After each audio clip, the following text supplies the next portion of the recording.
নমস্কার বন্ধুরা, আপনারা কেমন আছেন? আশা করি ভালো আছেন।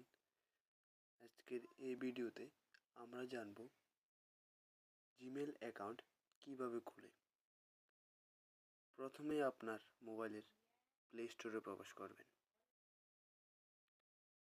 প্লে স্টোরে প্রবেশ করার পরে নোটিফিকেশন বারের ডান দিকে একটা অপশান আছে, সেখানে ক্লিক করবেন। সেখানে ক্লিক করার পরে আপনার ম্যানেজ ইউর গুগল অ্যাকাউন্টের উপরে ক্লিক করবেন। সেখানে দেখা যাবে এডেড অ্যানাদার অ্যাকাউন্ট, সেখানে ক্লিক করবেন।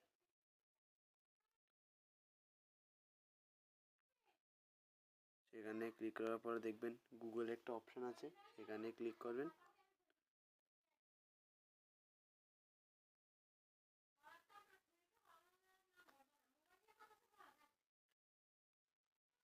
তারপরে আপনার নতুন অ্যাকাউন্ট হলে ক্রিয়েট অ্যাকাউন্টে ক্লিক করবেন এবং হারানো ইমেল অ্যাকাউন্ট খুঁজে পেতে উপরে ক্লিক করে ফোন নাম্বার আর ইমেল চার্জ করতে পারেন।